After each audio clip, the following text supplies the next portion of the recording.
Okay, I think I remembered everything this time. Yep, we got sound.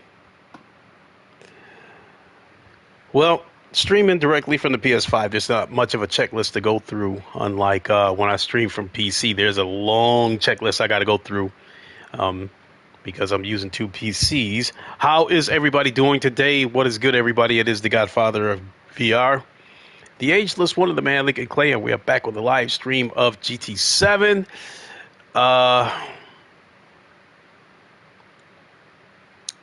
Not sure, not terribly sure whether or not I'm going to race. Um, I think at the very least, maybe we can go have a look at the track for the new update. But those of you who follow this game knows that a update came out today. This is version 1.17. And let's go through the notes real quick. I would have really preferred the wait until a couple of more people show up. But let's get going. So, a new update for GT7 has been released. The following is a list of the main features and adjustments introduced. Main features implemented. Cars. The following 3 new cars have been added. The 1932 Ford Roadster, 63 purchasable at Legend Cars from June 24th. In today's date is the 23rd, so I guess that means tomorrow.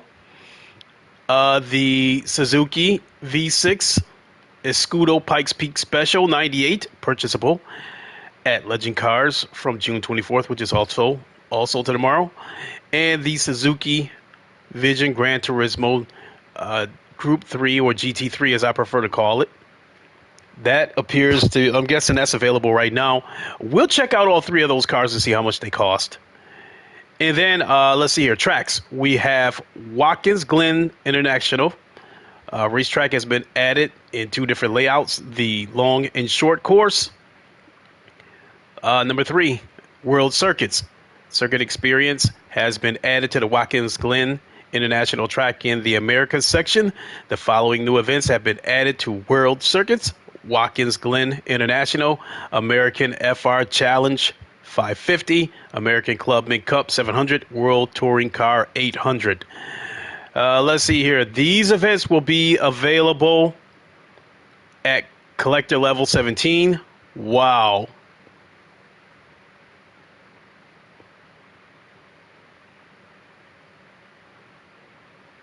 You know what? I'm going to have to go back and see what level I am as far as collecting goes. Scapes. The Watkins Glen International location has been added as a feature curation in Scapes. A new spot has been added to the Scapes demo roll. And let's see here, Cafe, which I really don't care that much about, added 41 sets of new conversations with the characters appearing in the cafe. These new conversations can be accessed by changing cars in garage and speaking with the character that is in the cafe. New extra menus have been introduced. These menus provide opportunities to complete new car collections and are accessible after a certain collector level has been reached. In Update 1.17, the following 3 extra menus have been added. Menu number 1, Collection Toyota 86. Number 2, Collection Honda Type R. And number 3, Rotary Engine. The new extra menus will appear after clearing menu book number 39, Championship World GT Series, and having watched the ending with a player's collector level of at least 20 for menu number 1 and 2, and collector level of at least 32 for extra menu number 3. Wow. So you definitely so it looks like you got to go through all the menu books, which I don't really have that much of a problem with the menu book, having to finish all the menu books to access these extra conversations within the cafe. That's fine. My big gripe about this whole thing is that the menu book, as well as the rest of this game, is pretty much tied to the economy of this game, because they put you in certain situations where you have to go and buy upgraded parts or completely transform a car with body kits and stuff like that. And if you don't have the money to make those purchases, you would in turn have to go get microtransactions, pay for microtransactions. So GT Auto, the following 4 new paint colors have been added. All right, skip all that. Options. The horn command can now be assigned to a button in the controller configuration menu.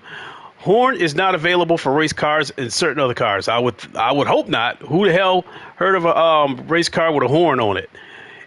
In-game notification settings for now playing are now stored as save data. A steering controller settings options has been added to the controllers menu. This menu can be used to check connected steering wheel controllers and adjust related input values. Pedal sensitivity can also be adjusted from pedal calibration, which I don't know if it will read my pedal or not, being that this pedal is not natively connected to my wheelbase, or the wheelbase and the pedals. Neither are natively connected to the console, so I don't know if I would be able to adjust my pedals in this controller setting. A steering controller settings option has been added to the controllers menu. This menu can be used to check connected steering wheel controllers and adjust related input values. Pedal sensitivity can also be. All right, we'll have a look at that too. Multiplayer. All right. Event settings can now be changed after a room has been created in lobby. Because I think before that, you create a lobby and you want to change some kind of settings. I think you either had to leave the lobby or close the lobby and open up another one. The variable time speed rate value in time water settings can now be changed from 10 to 30. Okay. Race. Added a refueling speed option to race settings in lobby and custom races. Added a load ghost option to the ghost settings menu from quick menu settings. The correct road wetness will now be automatically applied if custom weather is selected from the time weather options in lobby. Fix an issue wherein the rewards at the end of a race would not match the adjusted values following a change in the event settings in race settings from the quick menu. Okay. I mean, god damn, that tells you how much damn shit was, wrong with this game. They had to do all this damn shit to, and I'm understanding there's still shit that needs to be addressed. Change the number of laps set for each course in arcade single race when in offline mode. Sport. Here we go. Added gold, silver, and bronze target time rewards to online time trial. It is now possible to obtain those rewards by re-entering sport after an online time trial ranking registration period has ended. Blah! God. You got 2 TT cars. Let's see here. The following game stats are now displayed at the top of the screen in sport. Let's see here. Races, victories, number of top 5 finishes, number of gold record finishes, silver, and bronze. My page. The following items have been added to profile in my page. Number of top 5 finishes, gold, silver, bronze, yada, yada, yada. Fix the calculation method for the following stats under the sports category profile in my page. Pole position, races, victory, blah, blah, blah.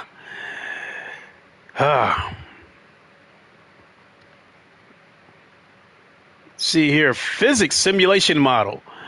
Adjusted the speed of certain hybrid cars when they ran out of fuel. Okay. See here, sound fixed an issue with the Ford GT Le Mans race car Spec 2 engine sound and GT Auto. Fixed an issue wherein livery data error would occur when transferring liveries from GT Sport with the following cars. Various other issues have been addressed. Thank you for your continued support, and please continue to enjoy Gran Turismo 7. Okay. So, all these things that have been addressed, the biggest thing that stands out with me is the addition of Watkins Glen International. I do think that at some point they were probably going to add this track anyway. I'm sure it was probably part of the roadmap for this game. But the timing of this update adding that track is odd. And to put it bluntly, I think GT7, Polyphony Digital, realized that people were starting to leave GT7 and move on to other sim racing games, in particular ACC, and some iRacing sprinkled in there. And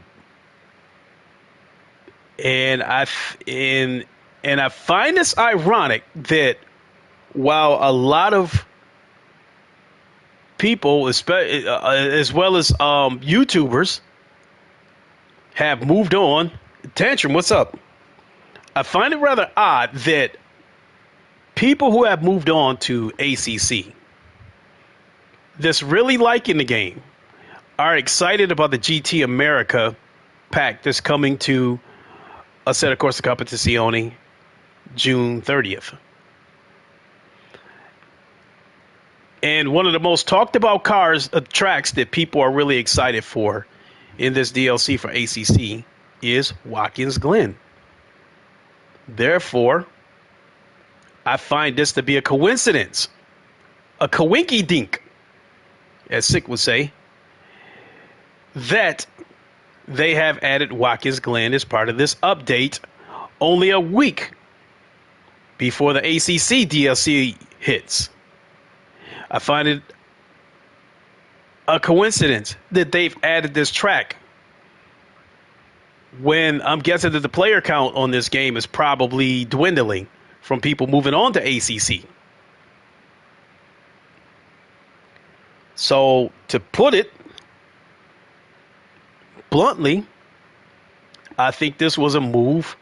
Adding Watkins Glen International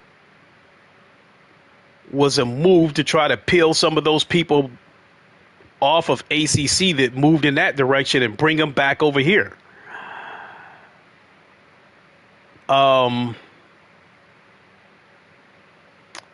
So to me, this update doesn't feel like it's part of a genuine roadmap. It feels like a move that they made to try to get some of their player base back. Because this game is not in a good light right now. People have, I can't even remember half the shit that they've been complaining about, but you need a calculator or a whole notebook to write down all the shit that people have complained about with this game. The forced feedback, the physics, the egregious microtransactions, the low payouts, the matchmaking issues, the crossplay, issues with lobbies, and on and on and on. And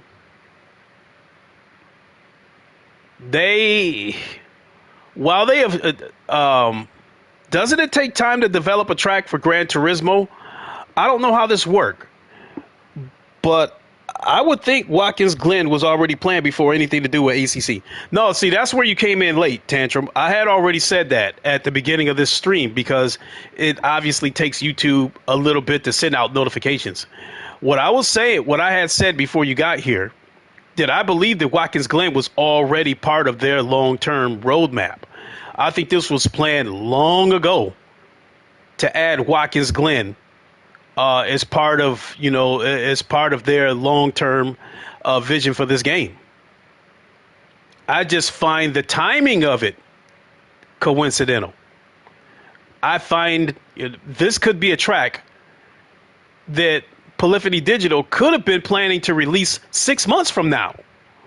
But given the state that Gran Turismo GT7 is in right now, with people leaving this game and moving on to ACC, and like up until this update happened, the one thing this, as far as hardcore sim racers have been talking about, the one thing that all of them have been talking about is the excitement for the GT America DLC that's coming to ACC. J-Wags was good. They have been excited about the GT America DLC that's coming to ACC June 30th.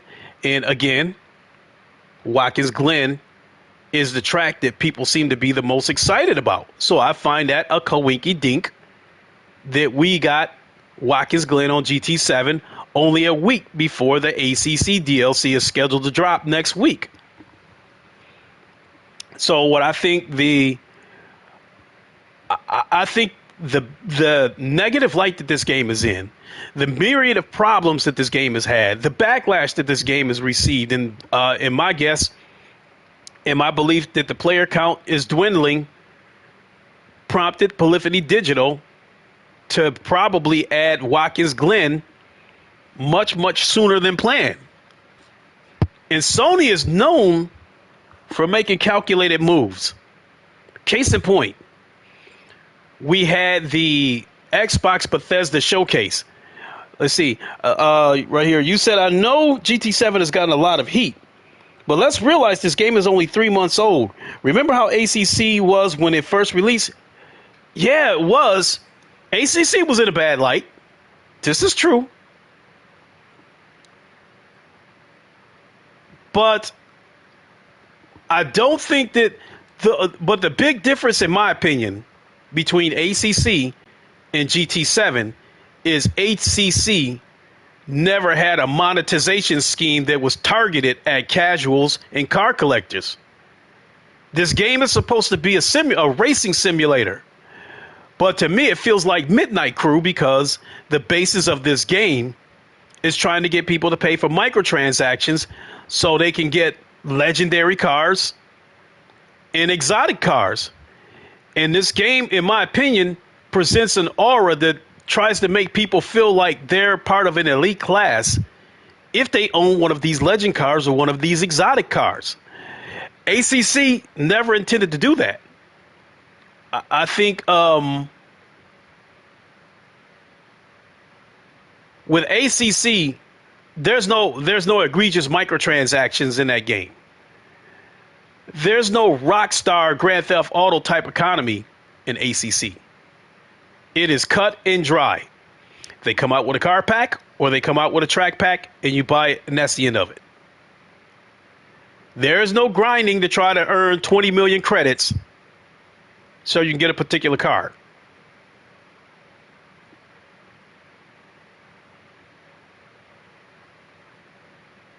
There is no economy that blows the game wide open and encourages and lets people juice cars up and take them out of their natural class. ACC wants us to buy DLCs. They have to earn a way to pay. GT7 allows you to buy things individually, and new tracks are free. This would be true, but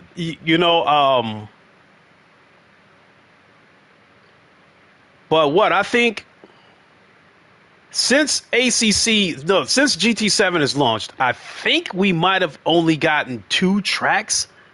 I'm not sure, but we have gotten a lot of cars. we have gotten a lot of cars on GT7 since the game launched, and a lot of them are legend cars, which are ridiculously priced.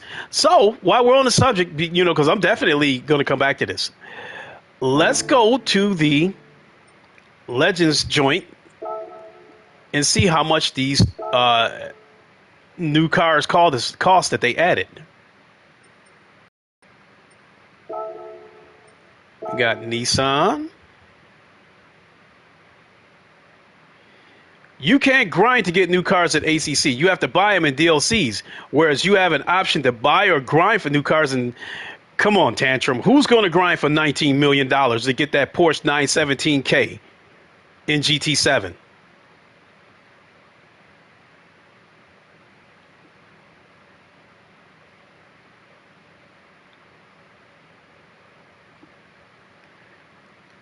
I think in ACC, you either pay for the DLC or you don't, and I think it's reasonably priced. People, you would be right that people do grind, Tantrum, but the ones that are going to grind are the ones that enjoy grinding. Anybody who wants to grind for $20 million to get that Porsche 917K, it's not a case of them being too cheap to buy into microtransactions, in my opinion. I think it's simply a case of they just enjoy grinding. Grinding isn't necessarily a bad thing. Hell, I mean, shit. When I'm not playing any of these sim racing games, I'm playing Star Wars Battlefront 2 on my other computer in there. I have Star Wars Battlefront on my Xbox One S, my PS4 Pro, and on PC in there. On PC, I have to start over again. But I don't have a problem with that. I enjoy progressing in Star Wars Battlefront 2. I didn't like the pay-to-win progression system that they tried to implement before Disney jumped in there and put the brakes on it. But I don't mind, working to progress in that game. So in that aspect, no. Grinding's not necessarily a bad thing. But I think they price some of these cars so high that to the casual or to the car collector, it discourages grinding. And the easy way out seems to be to just swipe your credit card and buy the car or buy the credits. Said, look, I hear you. ACC is your game, and that's fine. I like GT7, and I've never felt I have to buy anything. But am not a serious car collector either. Now, I mean, with me being a hardcore sim racer, this egregious economy does not affect me. I've already purchased the cars that I'm going to buy. So they did get a few dollars out of me from the microtransactions. I bought a couple of cars because I simply did not want to grind for them. And not to mention that I used the $1 million that they gave everybody as an apology. I bought a couple of cars with that as well. But from a microtransaction standpoint, or they'll probably not get another dime out of me, because there's only 3 cars left on this game that I would want, and that would be the Porsche 917K, which is $19 million, the Sauber Mercedes, which I think is $3 million, or maybe $4 million, and the Toyota GR010 supercar or hypercar, which I believe that is also $3 million.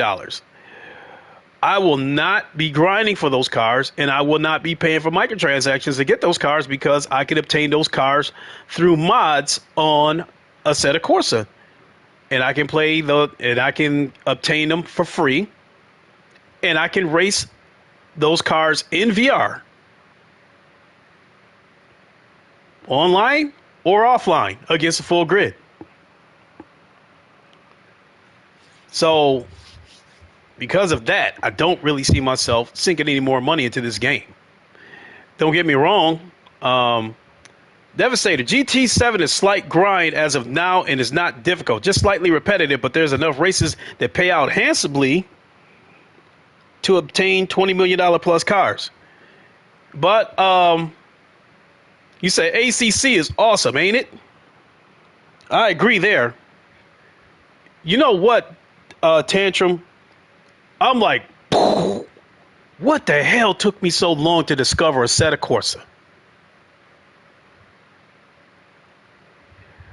I think when I got really heavy into VR sim racing, I felt like an old game meant old graphics in it, and I felt like it probably wouldn't look good in VR.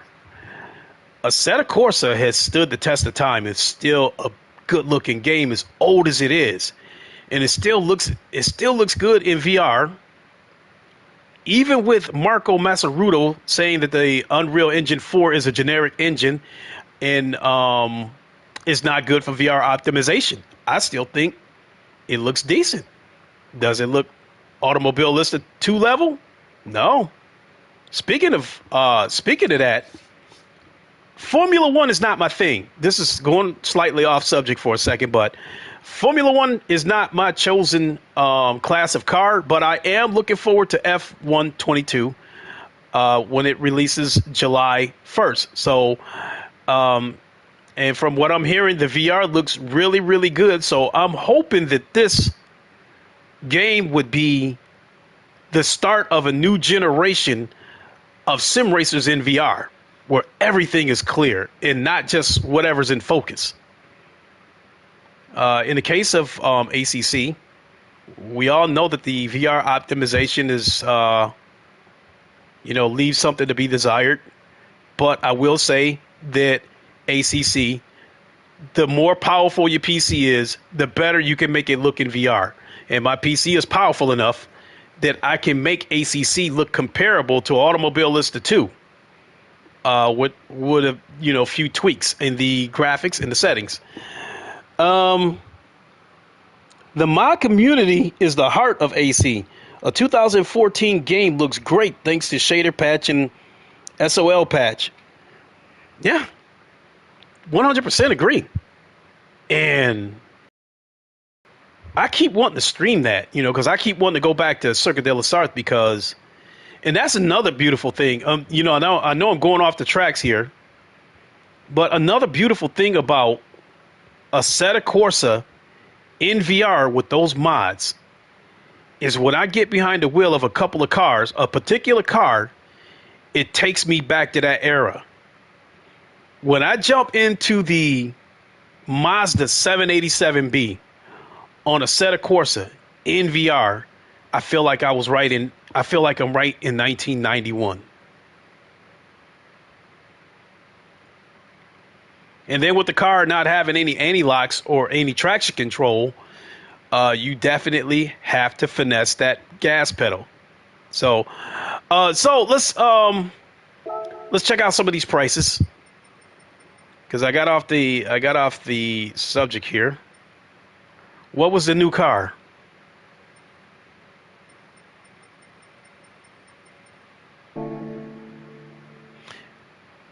Did you try Isle of Man mod for AC? No. Does it have motorcycles? Now, I had two crotch rockets when I was in my 30s, and I was a big MotoGP fan. I like just about all forms of crotch rocket racing. Over here in America, we had the AMA, which stood for the American Motorcycle Association. We had the FIM over in Europe, which I think was the equivalent or slightly higher than the AMA here in America. And then MotoGP was the top of the heap. When you make it to MotoGP, it's big time.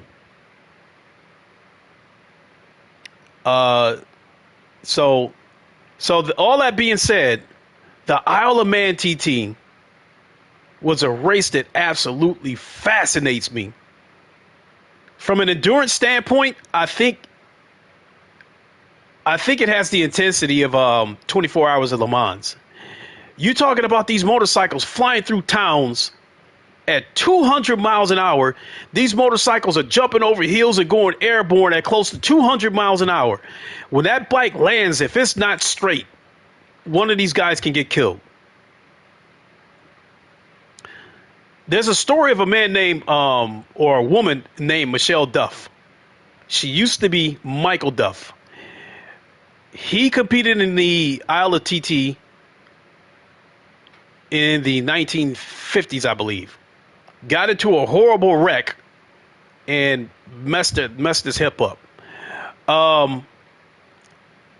Went through the sex operation, and now she is Michelle Duff. So, interesting story. I read that a long time ago.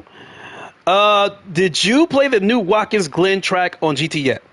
Nope, and that's what prompted me to have this podcast / if I decide to race, is because, again, the timing of Watkins Glen being added makes me feel like this was a calculated move to try to get some people off of ACC and bring them back to GT7. So let's see what else we got. Okay, we got Suzuki. I think all three of those cars were Suzukis. So we've got this Suzuki VGT, $450. I think that's reasonably. I think credit-wise, I think that's about what the car would have cost on GT Sport. As far as the microtransactions goes, I think this car would have cost anywhere from $3 to $5. Even if it was calculated, I think it was smart. Oh, you know what? Because I went off the tracks tantrum, I never got back around to saying why I feel that making calculated moves is nothing new from Sony. Going back to the Xbox Bethesda showcase, Microsoft they presented Forza Motorsport 7, and in my opinion, they presented Forza Motorsport 7 exactly the way Polyphony Digital presented GT7. No creativity. They copied them right on down to the bone. Talking about the ray tracing and the dynamic weather. I mean, they just copied everything about GT7 with that presentation. So I believe the very next day on Twitter, Sony tweeted a picture from GT7. It was the inside of a race car, and it said "get in," but they showed it from the passenger side. So I think that was their hint, their cryptic message of letting everybody know that the game is going to get VR support, which is the worst kept secret in my opinion. Also think that was a calculated move to tell everybody that, yeah, Forza Motorsports may have the dynamic weather and all the other stuff that we already have on GT7, but we have VR. So I think that was a calculated move on Sony's part, making that, in my opinion, I feel was a response tweet. So they're no strangers to calculated moves. When Microsoft introduced State of Decay and was trying to act like that was the hottest thing since sliced bread, Sony shot him down and killed him with God of War gameplay. I think when they tried to introduce Crackdown and try to make that out to be a great game, Sony shot him down by showing Spider-Man gameplay. So Sony's no stranger to calculated moves and making subliminal responses. Forza Motorsports 8 looked good, but that's it. How does it play? Many people don't like Forza Motorsports physics, yet they claimed it's 48 times more realistic. Just numbers right now. Even if Forza Motorsports 8 has physics that would please the hardcore, they are going to do the exact same thing that Polyphony Digital has done to GT7. If people complain about the physics, they will dial the physics back to an arcade state so anyone can play the game, with the intentions of keeping the casuals engaged in this game so they can get the microtransaction money off of them. With GT7, Sony has already proved that the casuals and the car collectors are their target. It was from the start. It was their plan right from the start. No matter how many tracks or cars they add to GT7, I think one thing they will not do is take the physics back to the way it was when this game first launched. Because when this game first launched, while the physics were not on the level of ACC, I felt that they were a lot better than GT Sport. And then they came out with the update and dialed the physics back to GT Sport. Because after that update came out, there was a couple of times I was in a race where I felt like I should have lost control of the car and I was able to save it. You said, I see. Your hang up is that these new racers are being candy coated for mass assumption instead of being hardcore real. Exactly.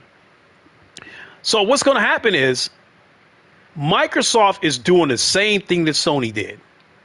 When Sony presented GT7, they talked about the dynamic weather, the weather radar, the changing track conditions, how moisture in the air plays a part in performance, in tire wear, in all sorts of other stuff. That is the hardcore people was doing a backflip when they said that stuff. Even me. I said, now they have finally brought this game physics-wise on the level of ACC. We get into this game and we do not see any of this stuff implemented. We're not seeing any daily races that have changing weather, dynamic weather. I don't think we've seen any daily races where the time of day changes, where it goes from sunny and the temperature is hotter to night where the temperature gets colder. I don't think we've seen any of that implemented in the daily race. If you want any of that stuff, you have to create a custom lobby. I think that was all a calculated move to make sure that the hardcore people stay engaged in this game and do not move off to ACC or iRacing or Race Room, what have you. We all get this game, the hardcore and the casual, and then they fuck with the physics and the force feedback and all kinds of other shit and dial this game back to an arcade state. Now, for the hardcore people like me, they know they're not going to get any microtransaction money out of me or hardcore racers because we're not interested in collecting cars. We're not interested in trying to grind for $19 million so we can buy a legend car, because this is not Midnight Club to me, where we all stand in a parking lot and show off our cars. I'm trying to race. So they're not going to get any microtransaction money out of me. They knew that. But they still had to present a game in a way that would have brought me in. And they did that by presenting the dynamic weather, the changing conditions, and all that shit. So now, for us hardcore people, they got our money, as far as I'm concerned. To some degree, it's like, yeah, we got their money, whatever, but it's only so much of that they can do. I think another thing that impacted the decision to add Watkins Glen, I think another thing that prompted them to add Watkins Glen was not only, I think YouTubers moving to ACC had an impact, because they moved to ACC, their subs move over to ACC. People like Chupagetti, Rory Alexander, and Basic Ali have gotten tremendous receptions when they started streaming ACC and iRacing. So much to the point that they have added it as part of their weekly schedule. And I mean, Chupagetti was like a Basic Ali made a point where he said he's just not motivated to play GT7 right now because it's just not in a healthy space right now. Chupagetti at one point was saying that he was going to be transitioning over to ACC. Not to mention that he partnered up with Moza and got a wheelbase and a GS steering wheel from them. And I guess he's got another wheelbase on the way that he's not allowed to talk about yet, but he will in the future, that he's partnered up with someone else. So ACC is definitely going to remain in his streams. But in any case, I think those people like those guys moving over to ACC had an impact. Chupagetti's got about 19, maybe 20,000 subs. Rory's got about 50,000. You said, I know a GT7 fan said he is done until they fixed GT7. He plays other racing games, so that is a thing. Yeah. They had to make that move. So they made moves. They put the force feedback where it's at. They've added some GT3 cars, whether they're actual race cars or whether they're concept cars. They've added a couple of tracks. In my opinion, I think that to appease some of the hardcore people. So they've made various adjustments in this game in an effort to show the audience that, yes, we hear you. But the one thing they have not done, the two things they have not done, they have not adjusted those microtransactions. They still remain ridiculously priced. And they have not given us the ability to sell cars back that they promised. We have not seen that yet, but they've done everything else to this game. I think one of the reasons why they have not implemented the ability to sell cars back is because I think they're trying to find a balance of how to give you a low payout for your trade-in but minimize the backlash. So let's say you buy a car for $1 million, right? And you go to sell it back to the dealership. If they were to give you like $700,000 or $800,000 for the car on trade-in, or whether you sell it back, and you're looking to buy a car for $1 million, you only need 200,000 credits to get that other $1 million car. You can earn that in a couple of races, and therefore no microtransaction money. But if they lowball the shit out of you, if you buy a car for $1 million and they only give you 250,000 credits when you sell it back to the dealership, they will deal with so much backlash on top of the shit that they already dealing with right now. So I think they're trying to find a way to balance the two, and I think that's why we haven't gotten it yet. The microtransactions still remain paramount in this game. The microtransactions still remain the focus of this game. And giving you a handsome payout when you go to sell the car back to the dealership will minimize the money, will reduce the money that they would receive from microtransactions.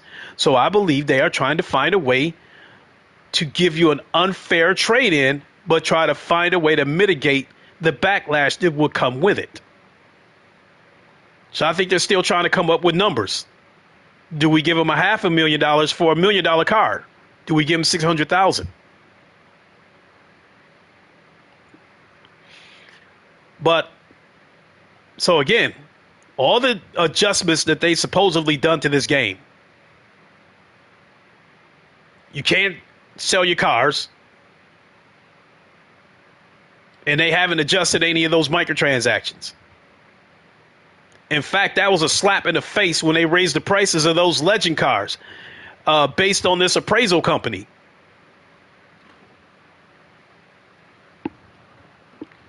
So let's see here. That car is $3 million. I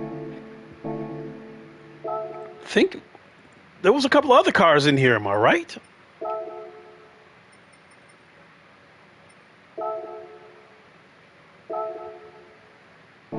Yeah, I got enough to buy it. Oh, the other two cars, that's what it is. They won't be available until tomorrow. That's why I can't find the other two cars. Let's see here. I will admit that when I went back to Project Cars 2 and played it in VR, it's still better than GT7 because of no VR. Not only that, Project Cars 2 is still one of the better looking games in VR. I think when it comes to VR, now I think when Formula 122 launches on July 1st, I think that's going to be the best looking game in VR as far as sim racing goes. But at the moment, I think that Automobile Institute is still the best looking game in VR. you could make a case that Project Cars 2 is the second best looking game in VR, depending on how powerful your PC is. If you have a powerful PC, you can make ACC look good in VR. And my PC is powerful enough that ACC is within the ballpark of Automobilista 2 as far as the visuals in VR. So yeah, Project Cars 2 is still holding his own with the VR visuals.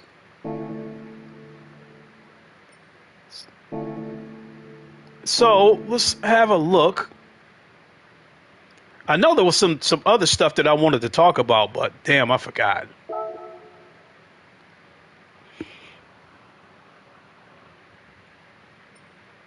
I don't like this move either with these legend cars. They give you a short window to purchase these cars, and it sends you into a panic.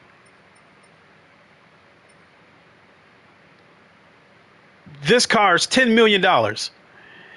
You know it's going to be available for a limited time, and you're not going to be, the average person is not going to grind 10 million credits within a couple of days. So the easier route would be to just pay the microtransactions and buy this car outright, which this car will cost $100 in real money. That is until the price goes up.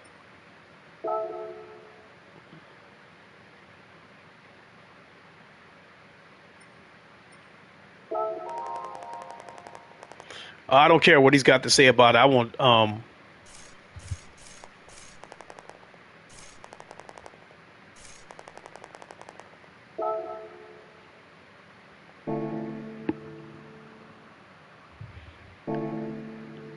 All right, let's have a look and see what the daily races are. I don't know if I'm going to race or not. I mean, I'm all set up for it if I want to. Oops. You know what? Let me see if I created my own lobby. Would Watkins Glen be available, or do I got to grind through the menu books to unlock it?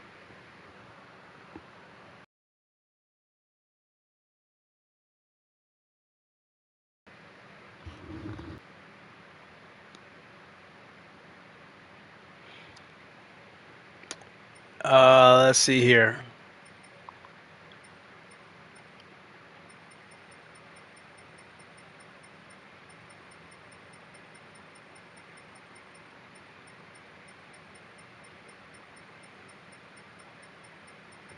Do got a lot of tracks on here. I give them that. I mean, but the various layouts of these tracks make it looks like there's way more tracks here than, you know, like right there. You see the Tokyo Expressway. 1, 2, 3, 4 variations of that track. Watkins Glen. So yeah, but let me see if I can create a room and add Watkins Glen to it. Something else that I've noticed. You go to create a lobby here. The number of participants maxes out at 16. Now, if my beliefs are correct, I totally understand this. When GT7 was first announced and they said 20 player lobbies, people were complaining about that. And I was trying to scream to the mountaintop that my guess is the reason why they kept the number of participants at 20 is because they had to save resources for the VR. Because even with the DSL, even with the FSR, even with the eye gazing, eye tracking, foveated rendering, all this stuff that will reduce the stress on the graphics card within the PS5, I still think this game is still going to be very taxing. I think that with the PSVR 2 headset also supporting HDR, that is something else that could also make the console work harder. And then I'm almost certain that when you play this game in VR, ray tracing probably will not be available. Because I think right now, if you race this game, if you want to race with the ray tracing on, it will take you down to 30 frames per second. If you turn the ray tracing off and I think put it in performance mode or whatever it is, the game will run at 60 frames per second. VR will add to the load that this game is already putting on this console. So I'm almost certain that ray tracing will not be active on the headset. On the current PSVR, any flat screen game that has HDR support and then you switch it over and play it in VR has no HDR. Two games, case in point, would be GT Sport and Hitman 3. These are two games, hybrid games as far as depending on how you want to define it. These are two games that have a flat screen version and a VR version, and when you switch over to the VR version of the game, it has no HDR. Digital Foundry said that Forza Motorsport shown in clips with a PC version, they don't know how well it will perform on Series X, especially with ray tracing on. I think it's going to struggle. What the hell? Which one of those games? I think it was Starfield. Didn't they say that game was running at 27 frames per second or some shit like that when they showed it at the Bethesda Xbox showcase? And then the characters in that game, some of them look lifeless. You know, their eyes look like golf balls with black dots in them.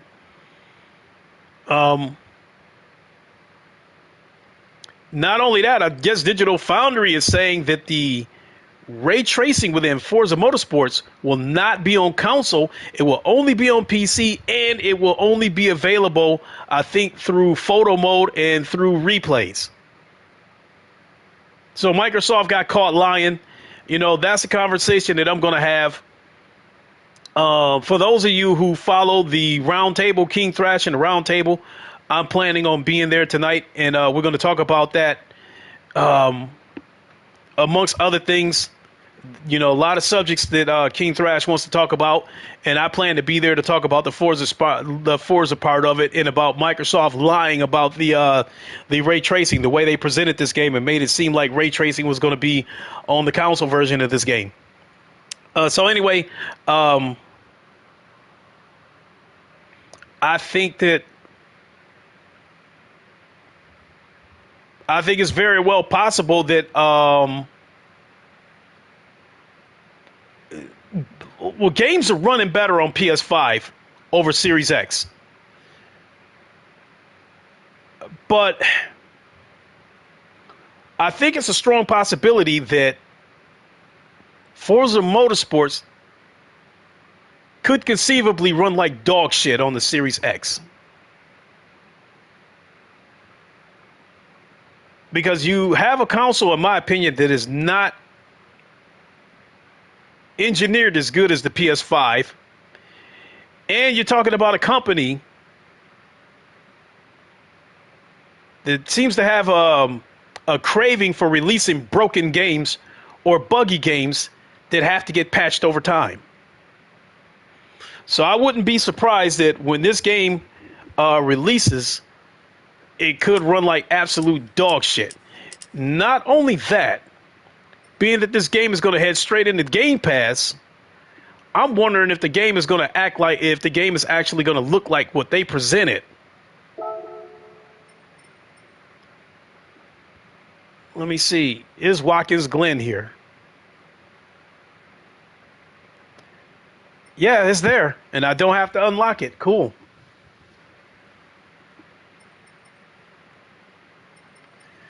I mean, before I lost my taste for this game, the only reason why I was even trying to continue to play this game was so I can unlock Circuit de la Sarthe, because it is my favorite track in the whole world. All the other tracks, you know, it would have been whatever, you know. You said golf balls with black dots.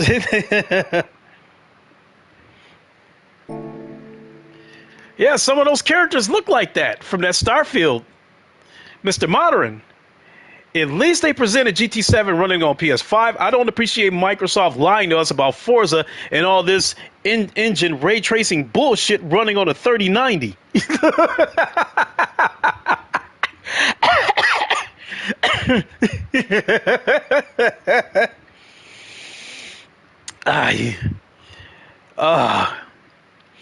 I don't think I could have put it better.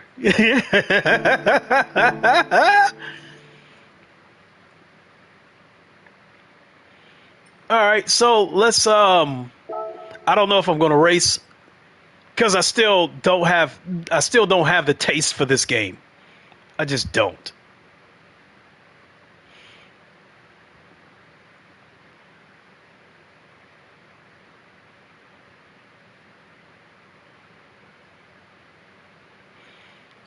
Maybe maybe I'll set up a private lobby just to do a couple of laps on Watkins Glen and have a look at it.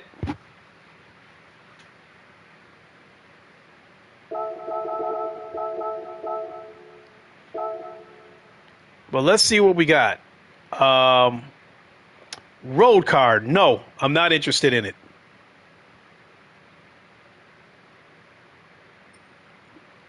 This track right here.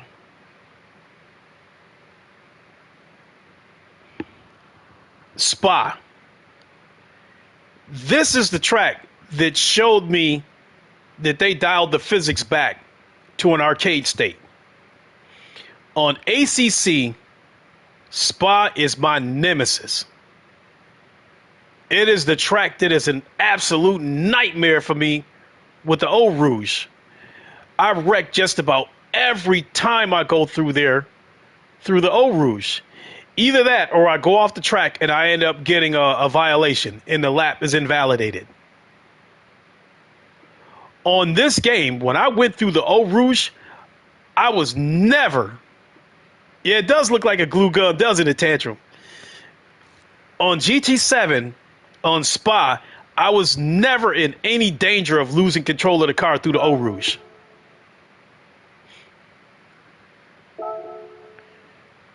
All right, racing. Let's go with my Porsche.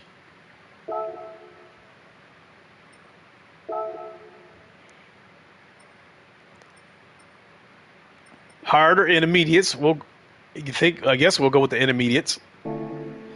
And let's get in here and do a couple of laps to see what happens. I don't have my shoes on, though. Hold on. I at least got to get a shoe on my left foot.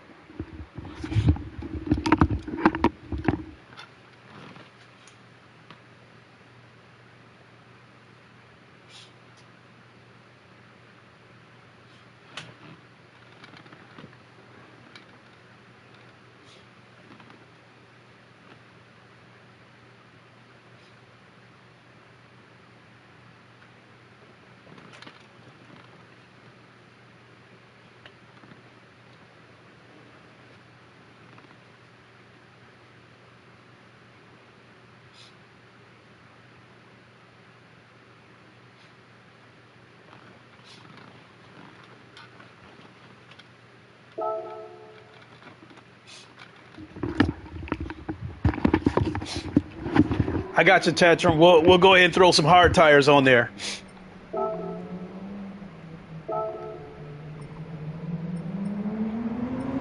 Okay, let's put the mediums on there.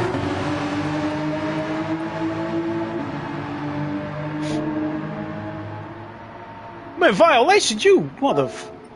So I guess I got to put the hards on there. All right. So if I get through this Eau Rouge full blast without wrecking, then I'm going to start questioning shit. Oh, hold on. Also got to change this shit too.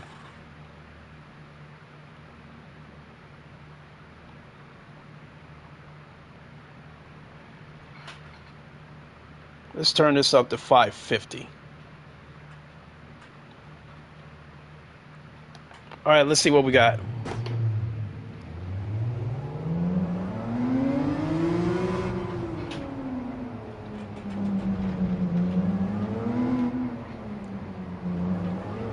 This force feedback is almost non-existent.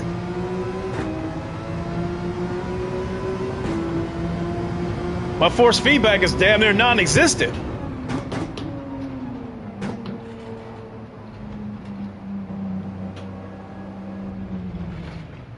So I felt a little something right there.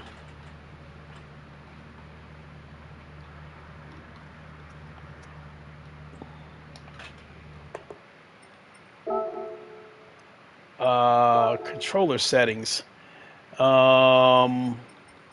Force feedback torque. Oh, I might have had to turn it down that damn low because of the oscillation. Let's see what we got.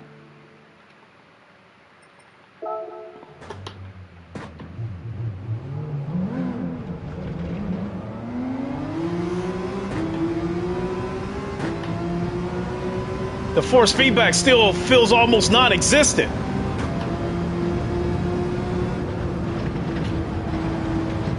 Yep, right there. There was no way I was supposed to go on the grass like that and be able to save it.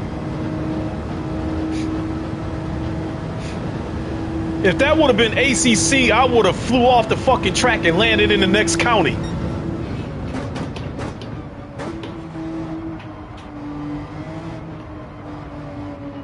And then bear in mind that I'm still getting almost no force feedback.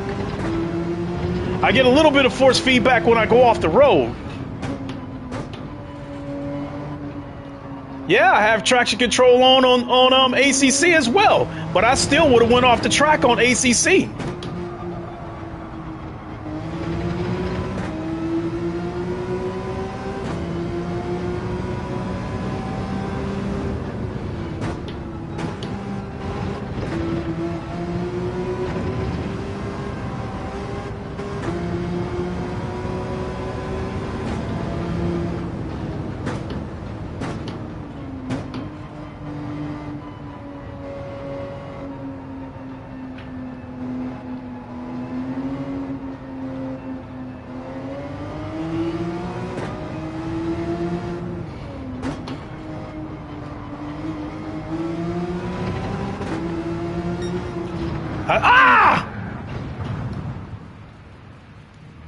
All right.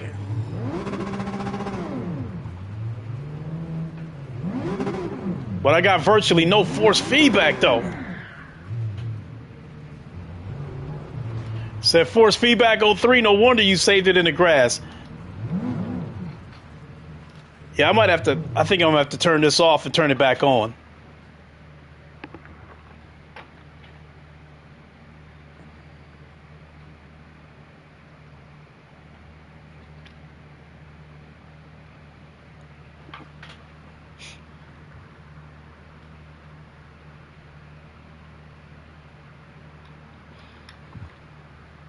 See what we got.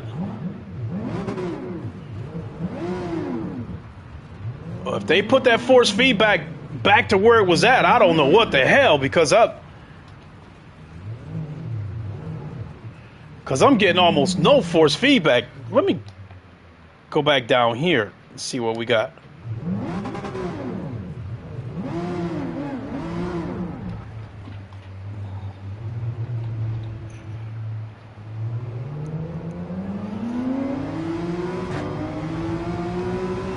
I got a little bit more force feedback, but it's still not that good. And I mean, I got it turned up to like 85.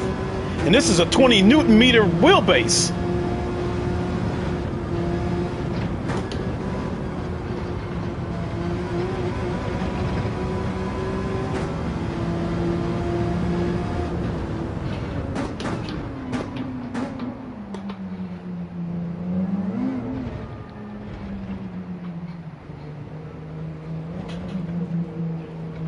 All right, let's play with this some more.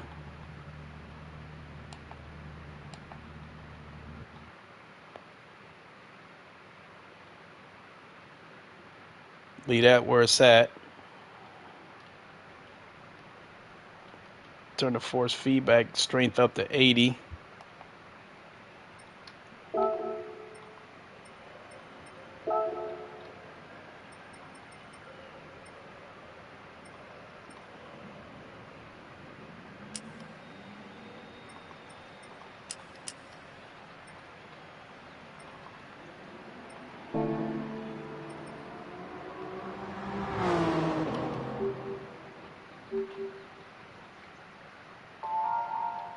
Yeah. You said traction control set to 3. Well, on Assetto Corsa, I have the traction control usually set to 3 or 4. I mean, when you said that I was able to save it in the grass, no, I didn't save it in the grass because I was never in trouble. The car never became unstable in the grass. It wasn't sliding or anything like that.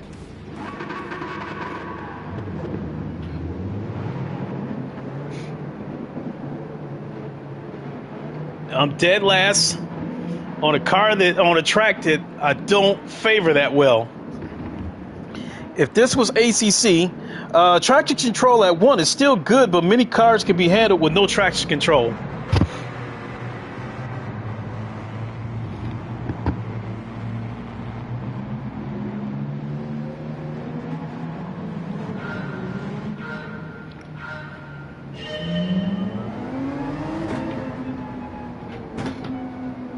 All right, now I got some force feedback. A little bit.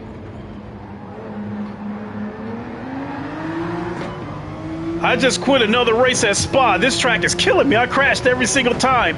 Yeah, that Eau Rouge is something else, bro.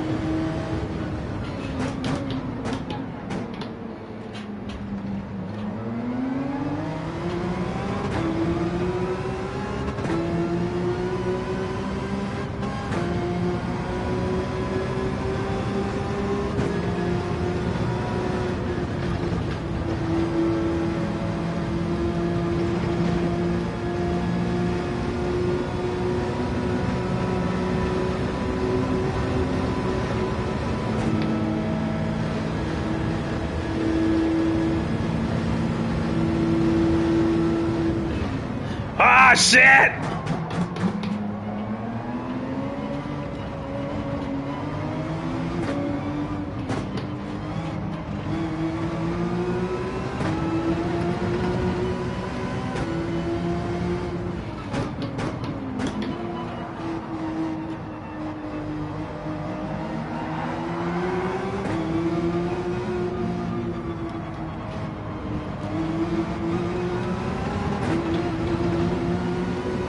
Probably gonna get a penalty for that.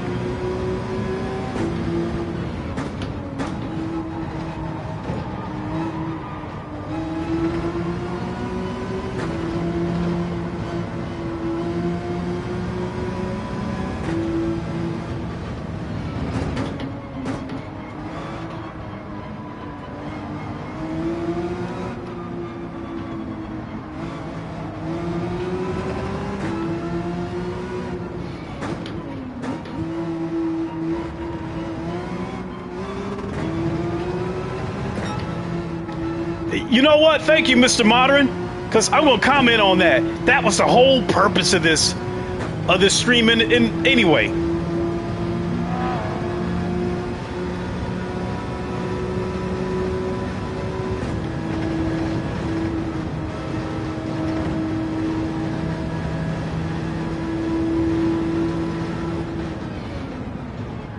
Oh! It touched the grass!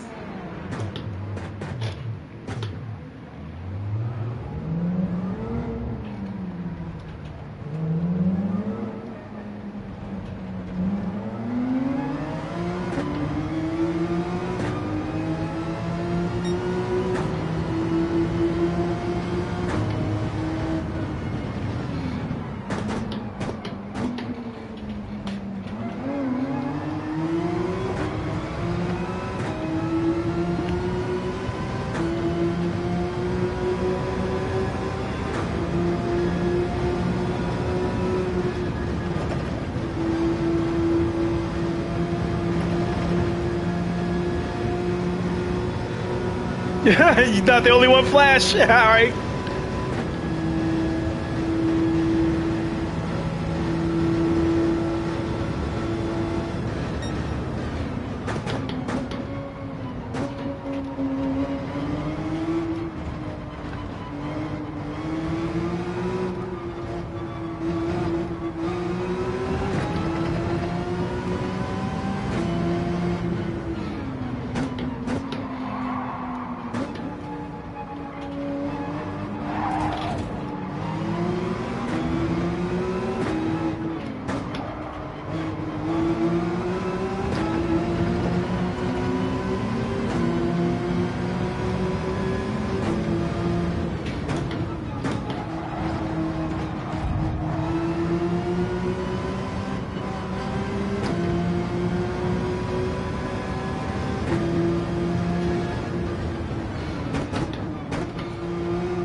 Yeah, this game got me scared to touch the to touch the rumble strips.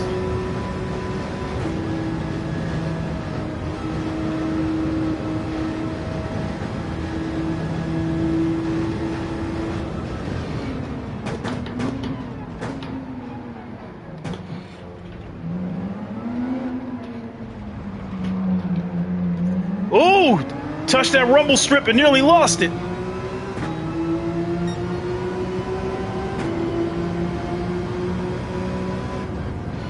What's up, wanker?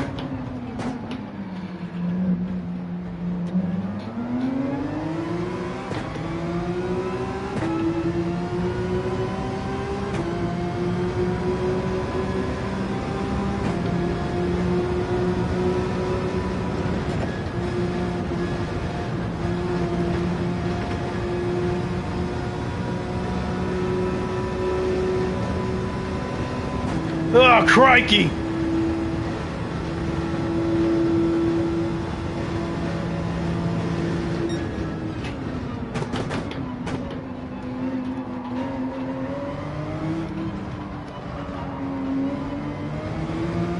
Yeah, you can't touch those rumble strips or you go, or the car become unstable.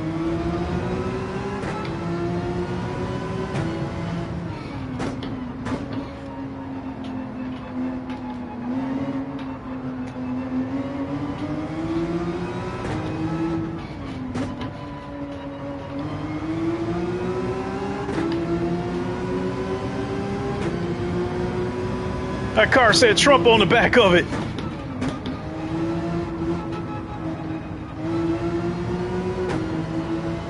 Traction control is set at 1.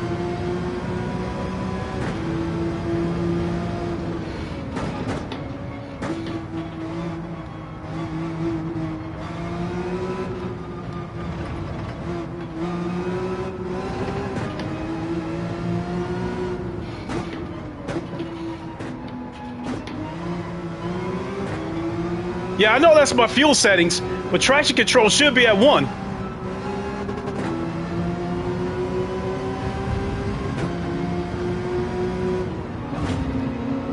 Wow.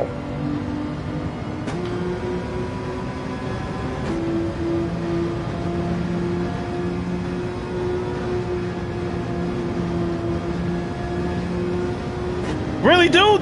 You bumped me, man? Really? Oh, shit.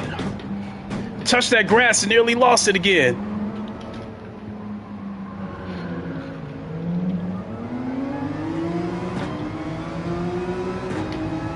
What is a good sweet spot?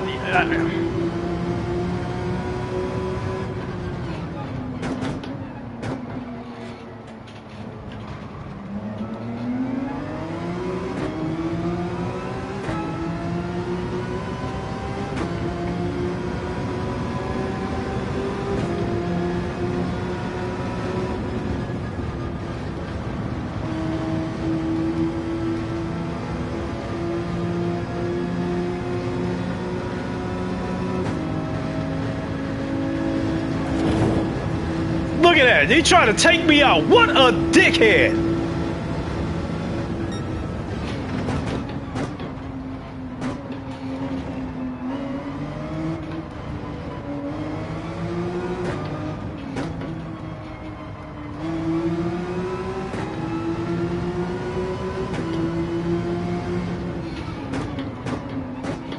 These dudes are so desperate. A guy's in 10th place, and he'll wreck you just so he can avoid coming in 11th. These dudes are something else.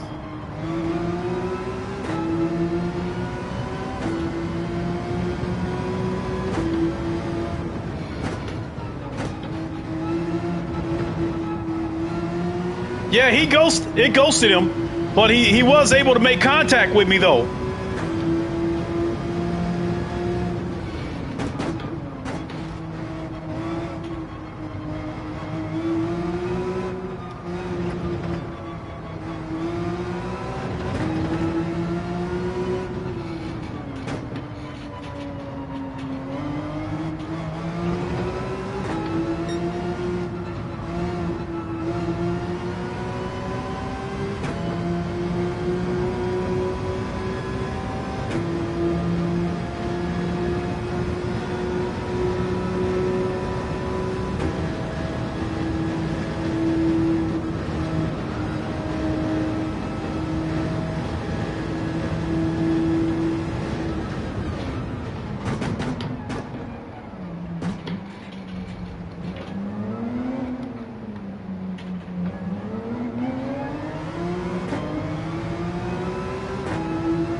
Damn, probably gonna get hit with another penalty. Damn it!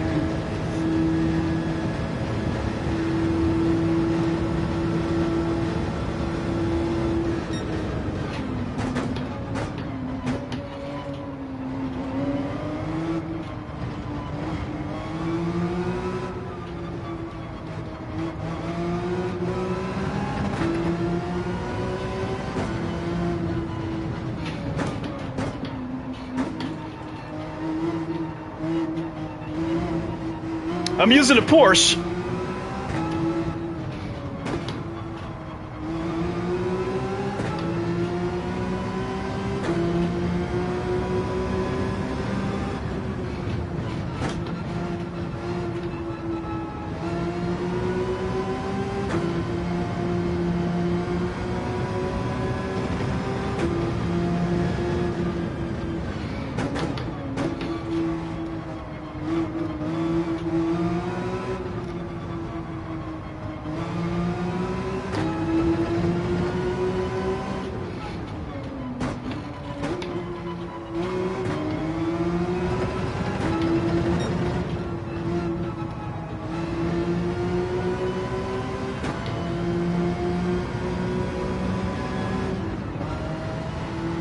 That hurt.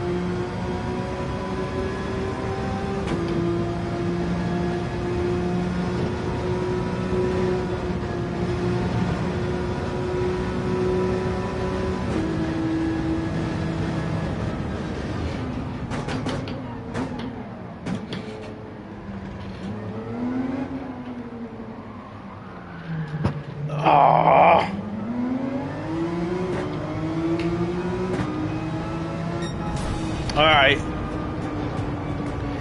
Well, considering I started last, I guess I'll take that. Because I didn't get a chance to qualify and I started dead last. So to finish up at 8th place and I got hit with a penalty twice, I guess I can live with that.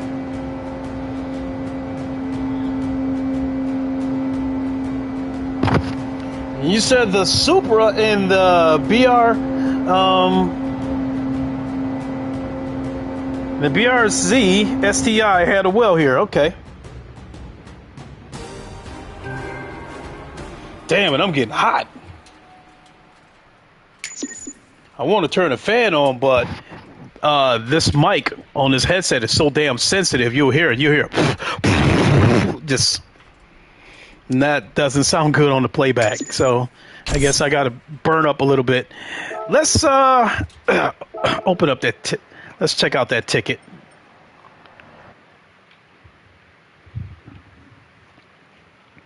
For all the shit that I don't care about this game, one thing I'll never take away from this game is how gorgeous it looks.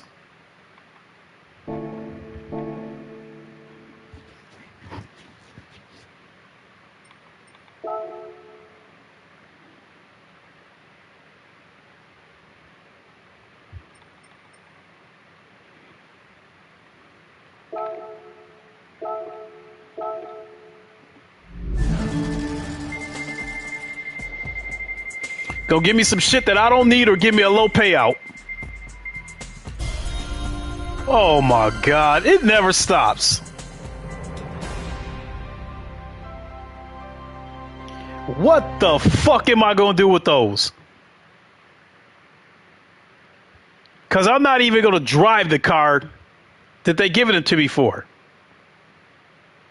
The hardcore sim racers that race the Group 3, they race the Group 4, 3, 2, and 1. This shit does nothing for them. What the fuck am I going to do with this Fast and Furious part on a car that I know I'm never going to use? Honda Civic Type R. Let me even see if I got that damn car.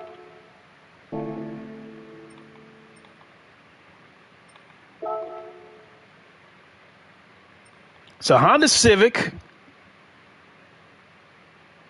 Type R. You see, there's the Integra.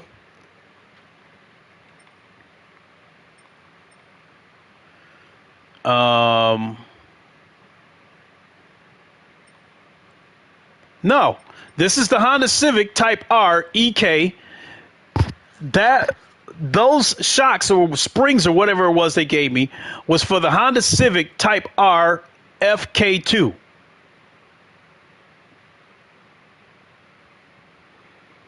They gave me a fucking part for a car I do not have. What that? Oh my God. That is some more of the egregious bullshit that they need to stop with this game. So now, if I want to use those fucking parts, I got to go buy that car.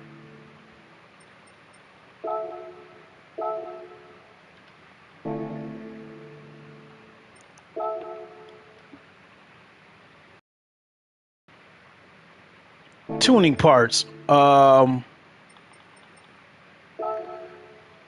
So I want to see, does it show you? Can you go back and find the parts?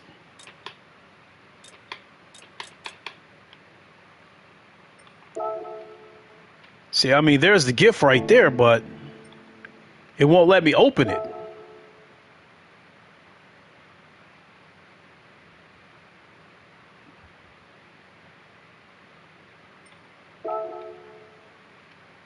Okay, so this is how you find out what parts you've gotten through the, I'm guessing through the roulette tickets.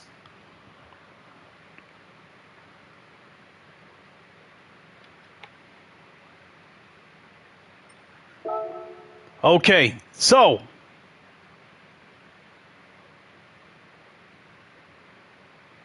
it says to install this, please. So I got this fucking racing muffler. This 10.5 is 10,500 credits. And I don't have the car, not owned. What is the point of giving you parts for cars you do not own? The purpose of it is to get you to spend credits, get you to go buy those cars. And if you don't have enough money to purchase those cars, then you have to go buy the microtransactions in order to get said car to use the parts in this cheap ass roulette bullshit. That is a slap in the fucking face. Matter of fact, look at this shit. Tuning parts. So None of these cars, I don't own any of these cars. What kind of bullshit is this? Right here, the Honda, right there. Height adjustable sports suspension. I don't own the car. I don't own the car. It says, please, to install this part, please drive a compatible car. What they mean is, please buy the compatible car, not please drive it. Please buy it.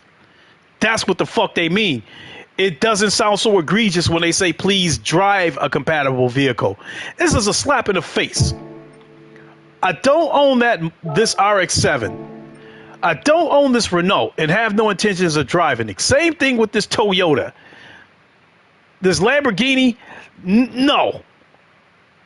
It's an exotic car, but it's still a road car, so I have no intentions of driving it. And so, you know what? This is a race. Let's see how much that car costs. This is a semi-racing muffler for $8,000 on the Lamborghini Murcielago. Let's go see how much that car costs.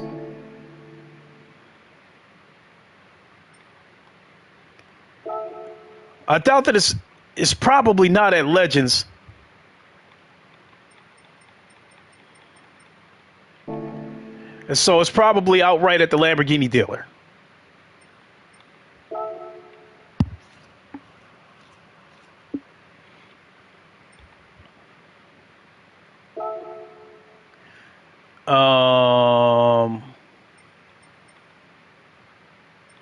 Here we are, Lamborghini.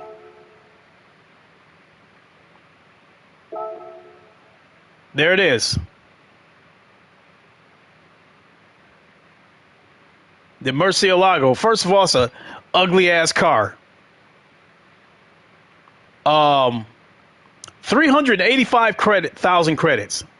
So let me get this straight. You give me an $8,000 part for a car that I don't own that costs almost $400,000.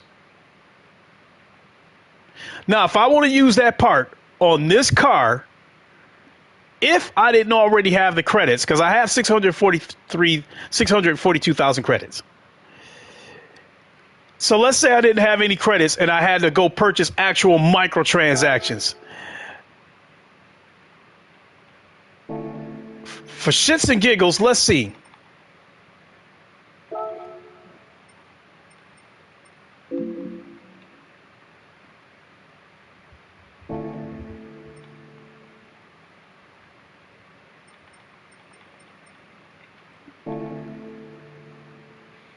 So I'm actually gonna go buy it. Let me see about buying a car. Just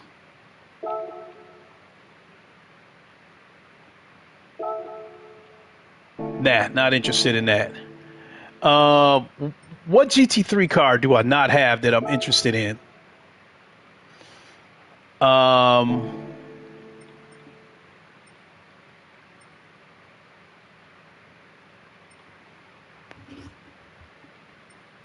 Already got that R8 because they gave us that car.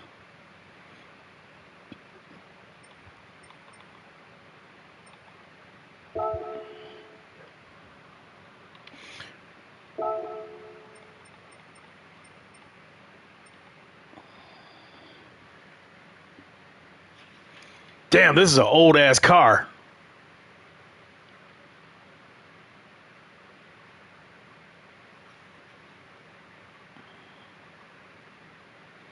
Because I think the car on the Assetto Corsa is the 488, I believe.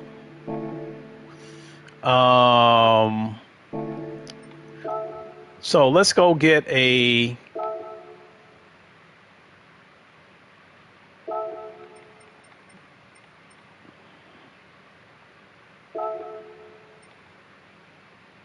So this is the car that I had on GT Sport.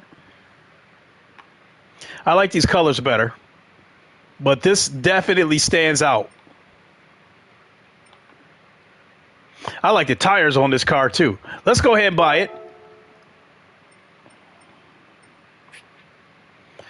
Now, right here, what I wanted to see is the purchase of the credits. Okay, so Now here's where it's fucked up.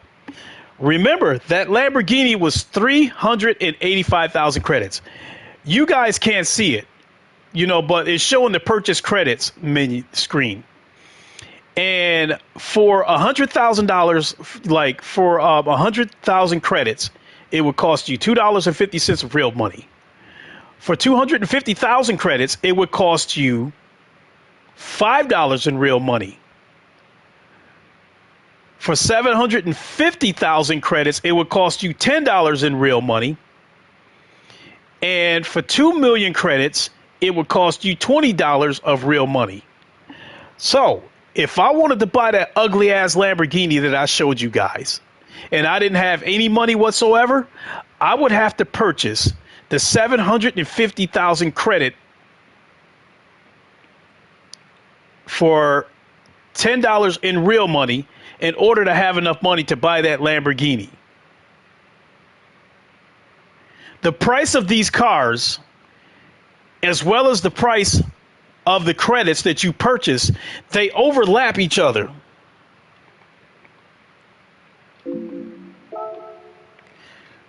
As I was saying, the price of these cars and the price of the credits, they overlap each other.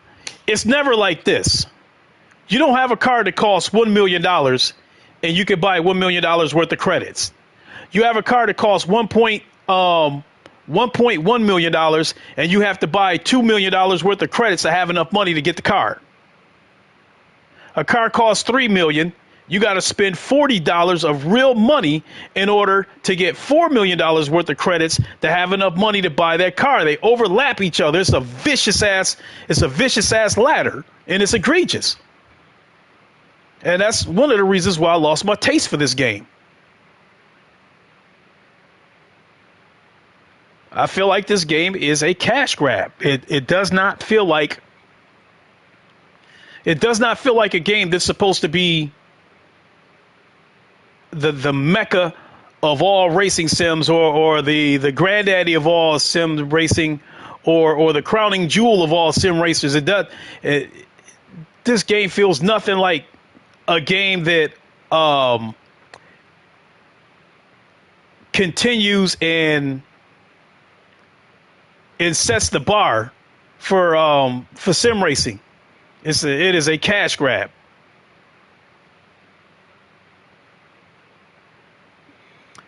iRacing isn't much better because you have to pay for everything on that shit too. But at least the physics are still catered. It's still a racing sim. It's still catered to the hardcore racers. And they didn't lure you in by baiting you into thinking this is a hardcore game, and then they dummy down the physics to cater to the casuals.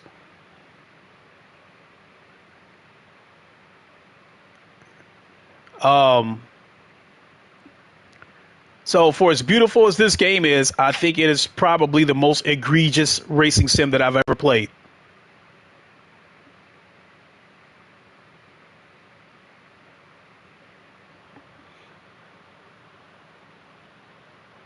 So I could buy this car. It would be a car that I would use.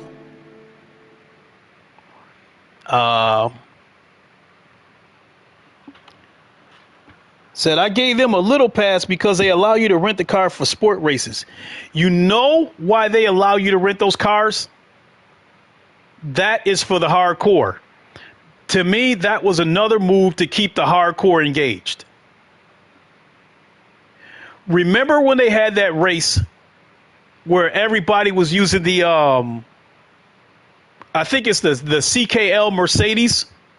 Here, I'll show you.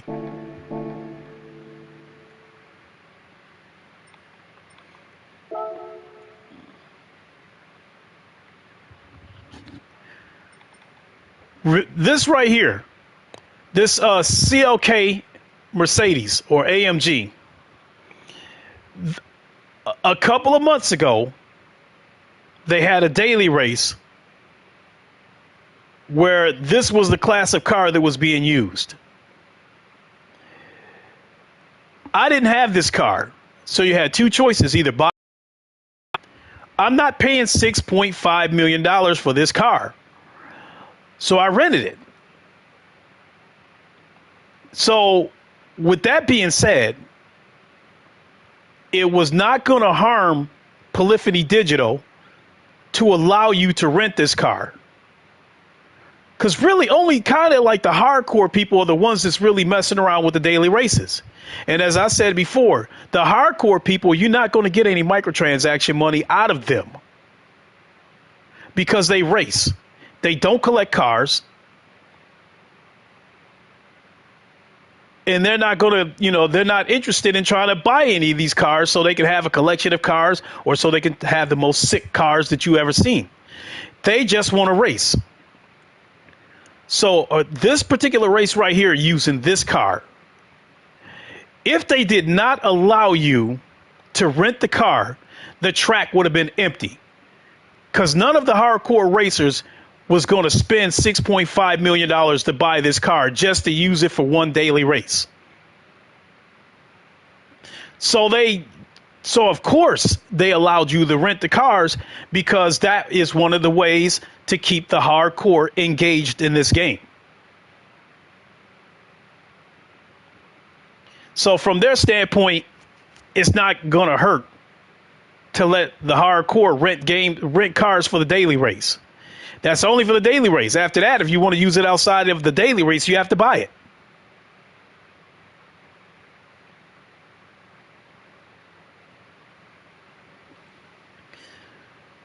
So I'm thinking that when they allowed you the ability to rent cars, I kind of think that they might have had data right there in front of them that showed that they were slowly losing players, especially with the daily races. And I think they had to come up with a quick solution to keep the hardcore racers involved and keep them engaged in these daily races. And so by giving them the ability to rent cars, you keep them engaged. And that would be a pacifier. Because again, the hardcore racers, you sure as hell not going to get them to spend 6.5 million credits or spend $80 in real money to have enough to buy this car and only use it for a couple of daily races. Wasn't going to happen. That being said, they don't really get a pass with me because I saw that as a move to either increase or maintain player engagement.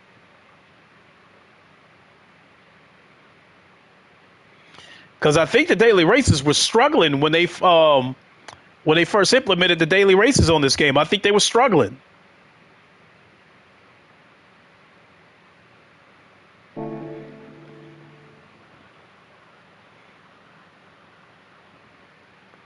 Boy, it is hot in here. I think I'm going to hang it up. Sorry, folks, that I only did one race. Again, it is just tough for me to get into this game. And I can almost undoubtedly tell you that I'm probably not going to go back to the cafe and finish those books out.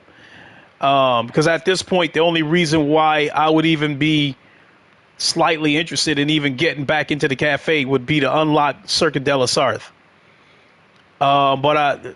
But if I want to race on the track that bad, I'll either play it on another game, or if I absolutely played it on this game, then I would just go into somebody's private lobby who's got that track. So no, there's a pretty good chance I'm not going to go back to the cafe. So, and again, for the most part, they're probably not going to get any more microtransaction money out of me either. So, with that, I'm going to go ahead and hang it up. Throat's getting a little bit scratchy because I've been blah, blah, blah, blah, blah, blah, blah. And I'm getting hungry.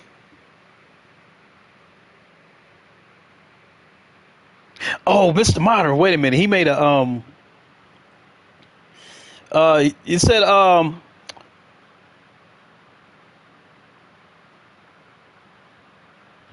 Man, and I enjoy it for that.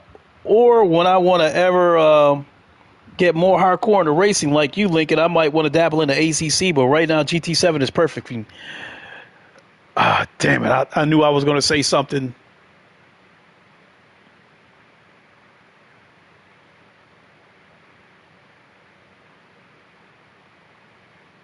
I know I was going to say something about this game relative to GT7. Can't remember what it is. And knowing me, I'm going to end up remembering as soon as this stream is over.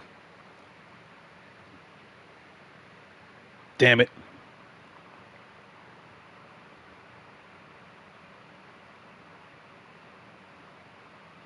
Oh, that's what I was going to say. Flash, you said someone was saying that 80% of users of GT Sport did not play a single sport event, hence the emphasis in not on sport.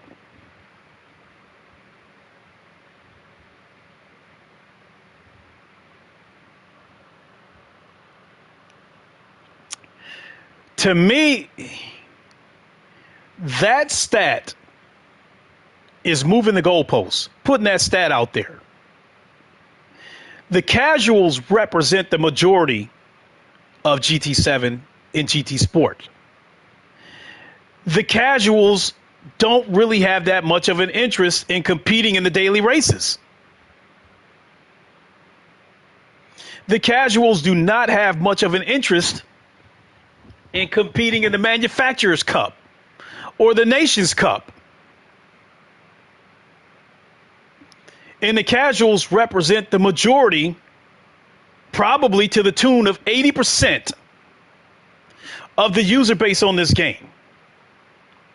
So for them to try to throw that stat out there, that 80% of the people that do of the on GT Sport didn't play the sport mode, is moving the goalposts and setting the tone for them to use that as an excuse that car collection became the focus of this game because of that 80% stat in the previous game. That's bullshit. The whole plan of this game from the get-go was to target the casuals into paying for these microtransactions by way of wanting to collect cars. The casuals and the car collectors are the targets of this game. This whole egregious economy is structured around trying to get them to pay for microtransactions. Have I bought any new cars? No. And I probably won't.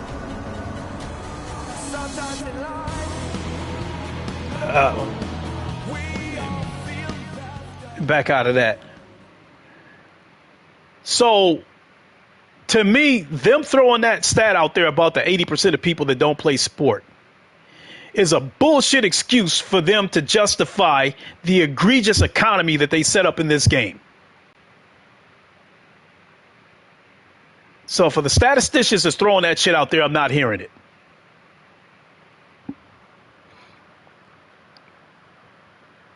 How much are they? I haven't checked.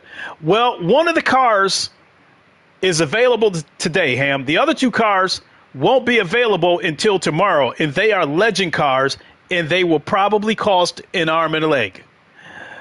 The car that is available today is a Suzuki Vision GT car for $450,000.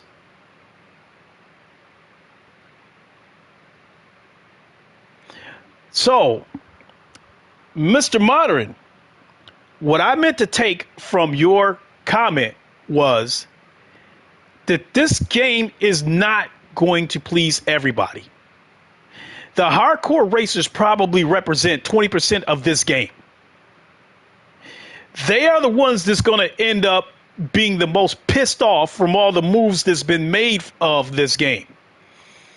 Because every move, in my opinion, that's been made on this game is to cater to the casuals, to keep them engaged. Because if the casuals quit this game because this game is just too complex form and too technical form, you lose out on all that microtransaction money. So this game will always cater to the casuals, and the hardcore, in my opinion, are the least prioritized group on this game. When you try to make it all in one game, you're not going to make everybody happy. That being said, to cater to the hardcore people, I feel like they should have made an Assetto Corsa Competizione type game for the hardcore GT people. For the people that want to play a hardcore version of GT7, they should have made like a GT7 Extreme or a GT7 Competizione or something like that, comprised of nothing but race cars.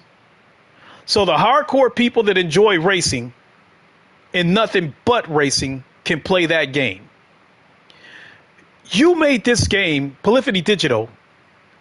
Everything about this game is structured for the casual. They are the target. They are the ones that they are the ones that you are catering to. So let them have this game and give them whatever they want, and break off and make a smaller game for the hardcore people, just like Kunos did with Assetto Corsa and, of course, Assetto Corsa Competizione. Both of them are great games that give me what I want. If I want to play with road cars or play on tracks that are not part of the British GT circuit, I can go over to Assetto Corsa. When I want strict hardcore GT3 racing, Assetto Corsa Competizione. And everybody's happy. And as I said before, with the hardcore, you're not going to get any microtransaction money out of them, because they're not going to buy them, because they race. So if you want to get extra money out of the hardcore, make another game for them, cater strictly to them. If you do exactly what Kunos did, and you break off and you make a GT7 Competizione that caters strictly to the hardcore, and you were to charge maybe $40 for it, I would buy it. Because everything about that game would be catered to the hardcore. The cars, the track, the dynamic weather that they promised us, the weather radar, the physics, the force feedback, all of that would be catered to the hardcore, and you would probably have minimal backlash.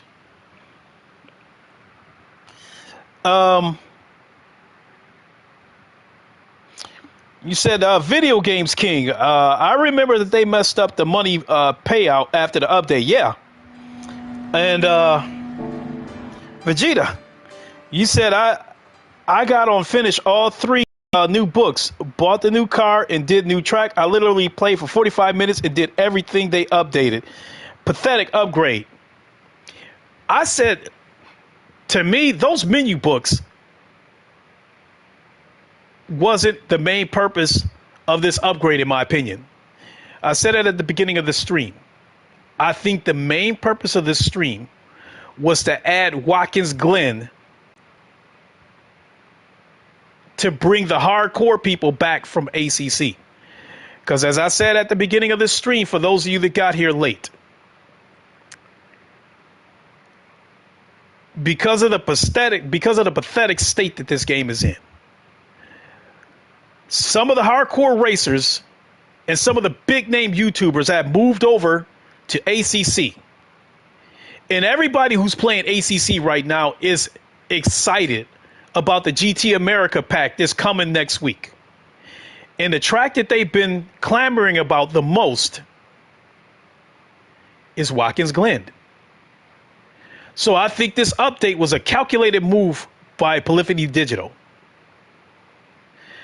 to get some of those hardcore people off of ACC and bring them back to GT7. Oh, everybody's playing ACC? And they're talking about the upcoming DLC? And they're excited about Watkins Glen?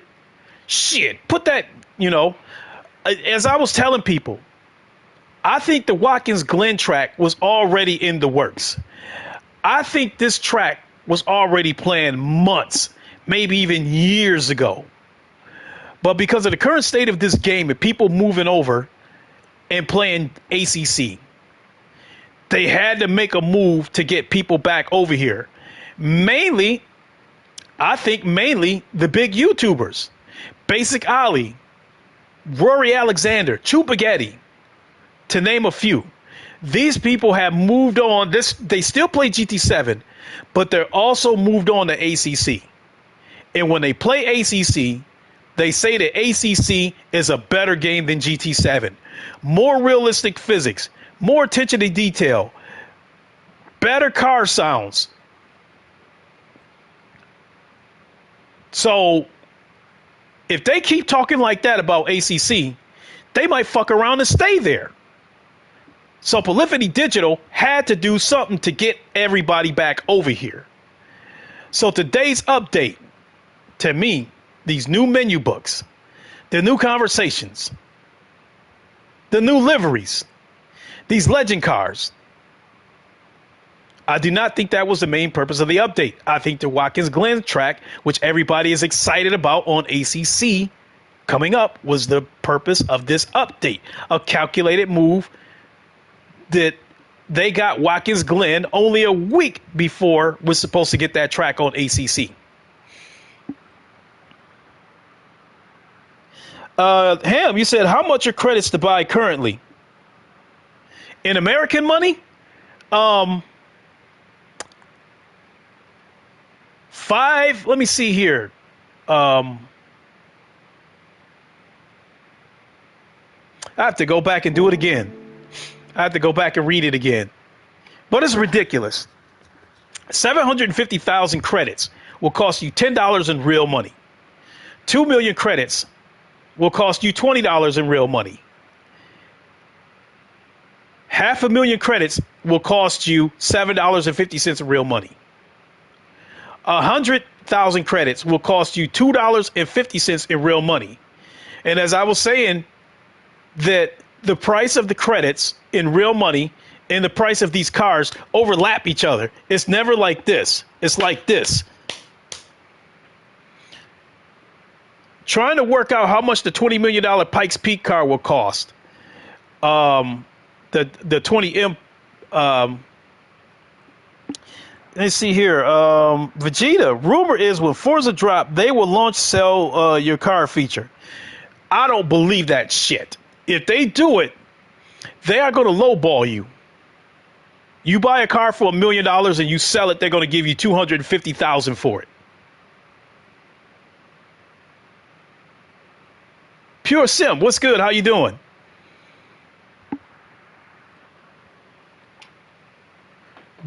Forza is going to lowball the shit out of you because they're going to come in with the same plan as Polyphony Digital.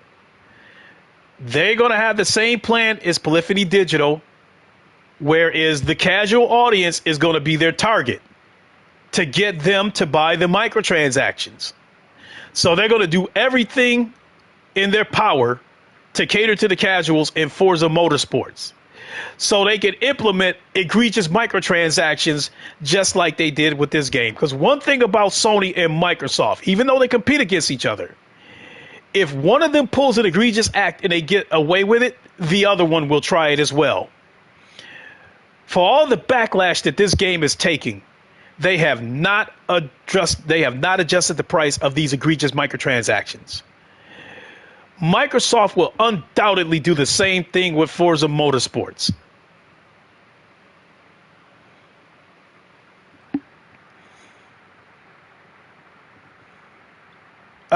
Pure Sim, I'm doing pretty good, thank you. Let me see here. Flash, you said, I think the problem for Sony is that their core users do not post YouTube videos all day. It's the hardcore that do. So they ensure that they're happy. I think it's the other way around. They are after the microtransaction money. And who do they get that from? The casuals and the car collectors. What percentage do they make up of the user base? My guess is probably at least 70%. The hardcore people that play this game, in my opinion, probably make up 20%. And again, I say it, the hardcore people, they were not going to get microtransaction money out of them because they race. They don't buy cars. The way they ensnared the hardcore into this trap was with the way they presented the game with the dynamic weather and all that bullshit. And the new physics, making us think that it was going to have physics that was comparable to ACC. And as soon as they got it, as soon as they got all the ducks in the pond, then they sprung the trap and started catering to the casuals.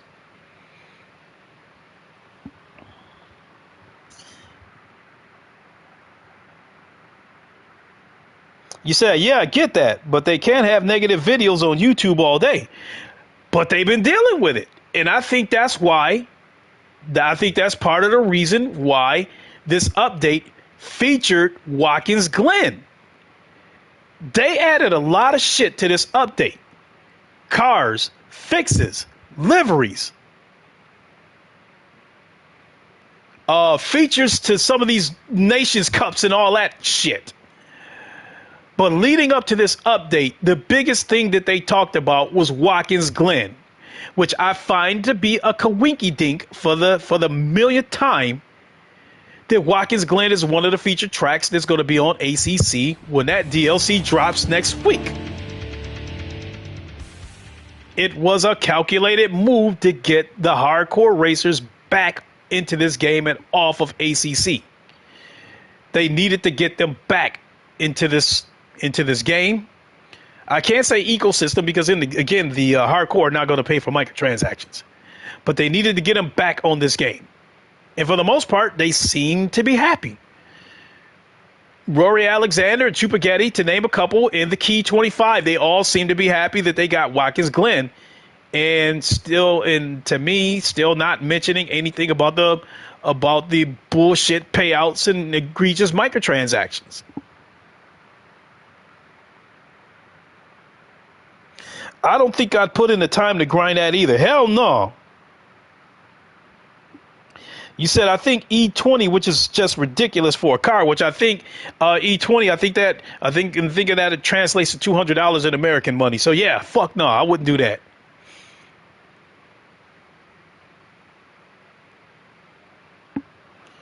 So my goodness, how long has this stream been going on? Oh no! Oh shit! I think I've been on about 2 hours, hour and a half. So yeah, that's about it. I did one race, and that daily race that I did, wrap it up. Absolutely. So the daily race that I just did a few minutes ago, or whatever. It wasn't bad, but it was not enough for me to say, I want to do another race. After I get done eating, did I show Watkins Glen? No. I mean, I guess I could for a second before I get out of here.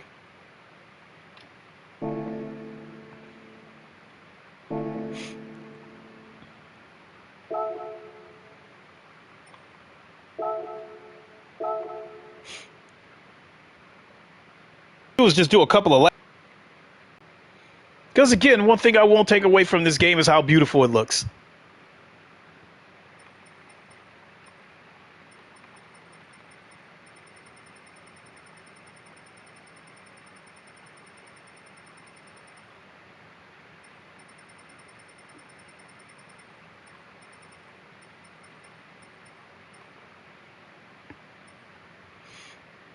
Look at this.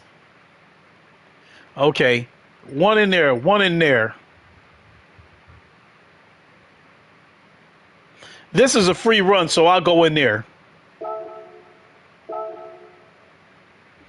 And I'll stay on my Porsche and do a couple of laps and see what we got.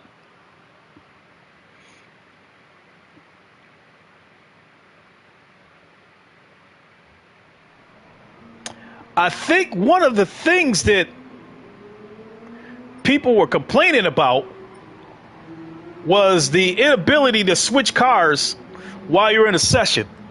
So if you want to switch cars, you got to leave. Oh, that's Formula One cars in here and shit. Oh, well, fuck it. They just have to go around me.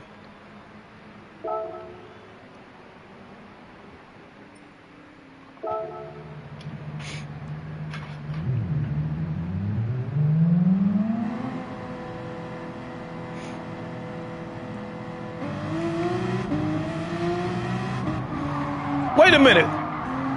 What the fuck?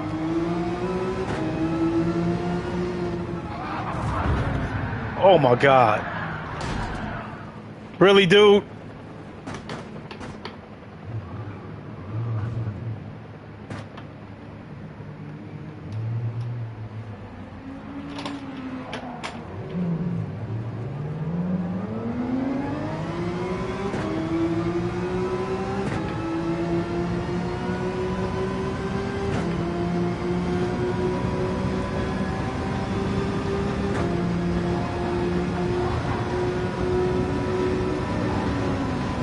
Oh my God, what the hell?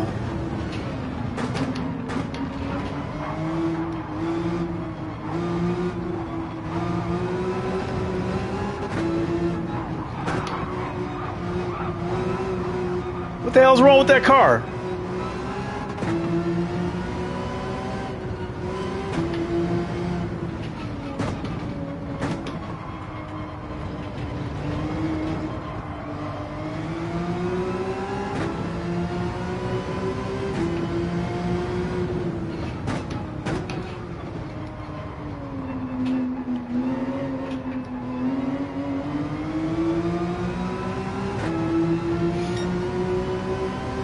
One thing I will say about the force feedback is when you're going around corners and you step on the gas, you do feel the car trying to kick out and go wide. It's almost like a snap feeling.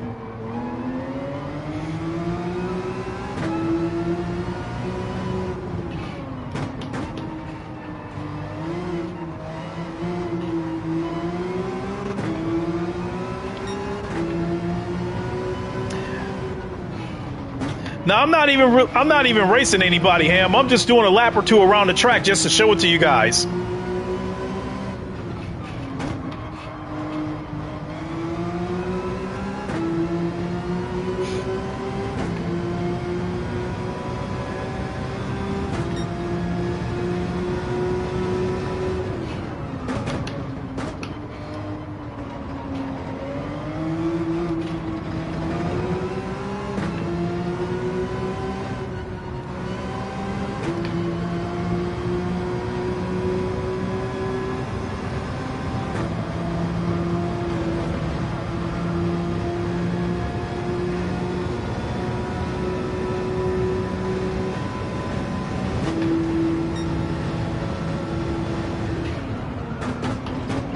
Oof.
Shit, missed my breaking point.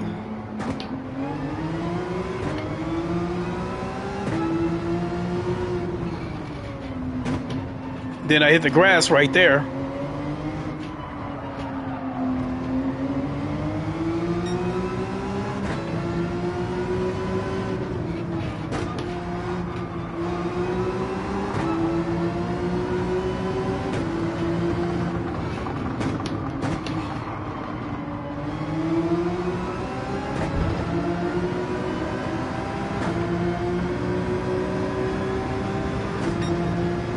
Those cars probably juiced up because they moving way too fast.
I'm gonna really dig this track on ACC.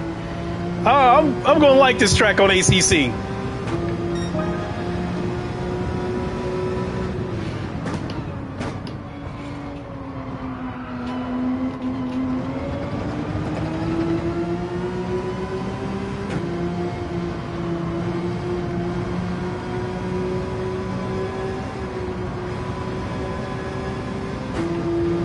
I like this high-speed curve going through here.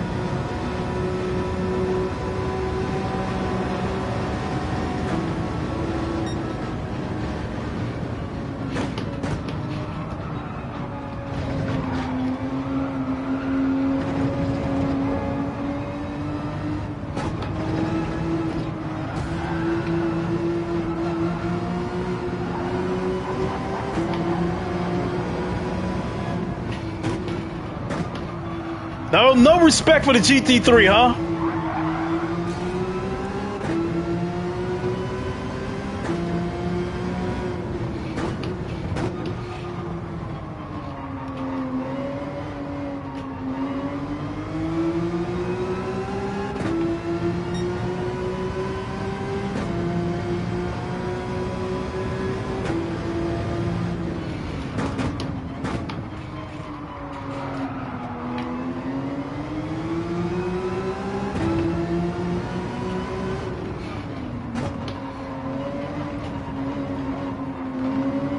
Shit!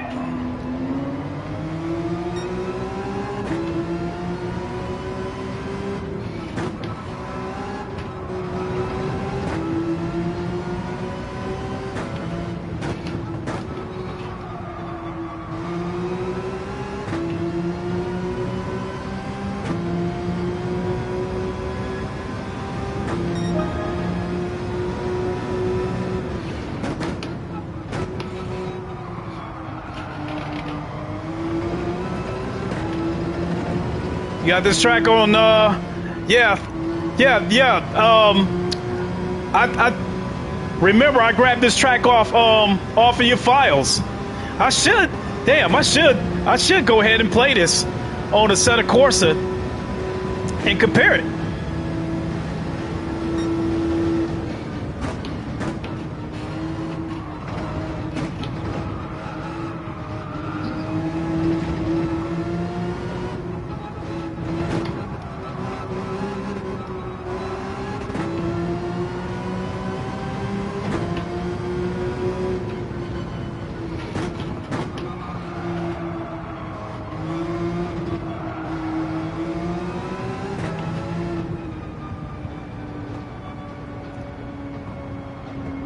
You said you think this the AC mod, you think the AC version edges this one out?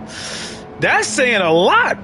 Cause again, I'm not gonna lie, for all the bullshit that they did with this game, with all the egregious tactics, it's still a beautiful game. I'll never, ever, ever take that away from them.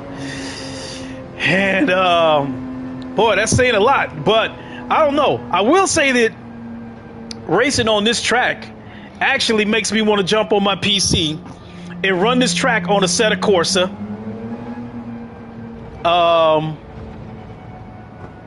With a variety of cars. I'm really tempted.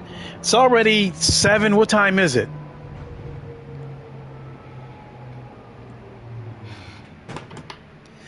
I'm really tempted to do that. It's 20 after 7. I'm really, really tempted to do that. To jump on Assetto Corsa on PC with the mods. You know, because I've got all those cars, all the cars that I want. Trees look better in GT7. Okay.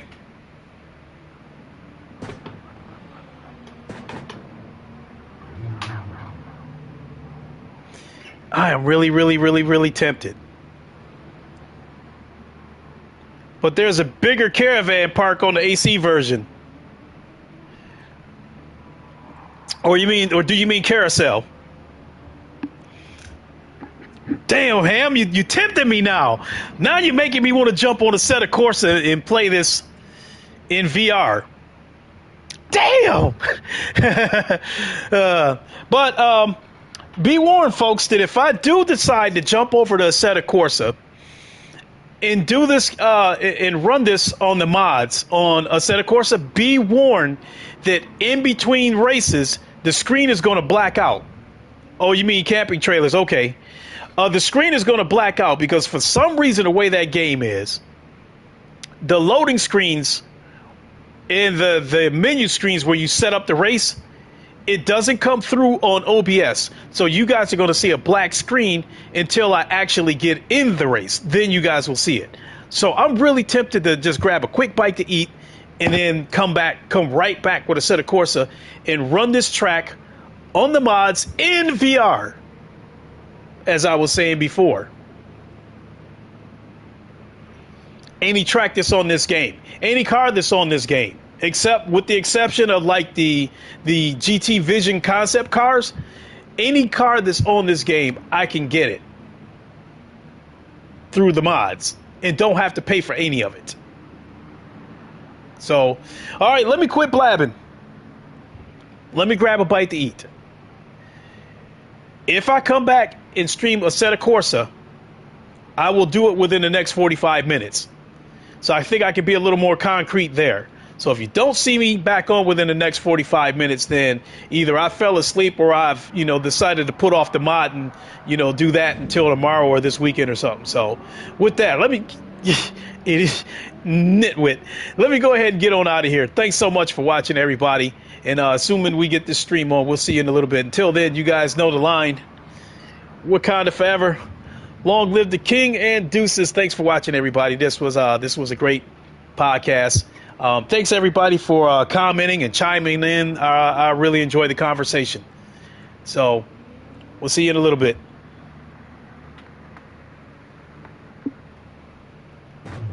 Later, Ham.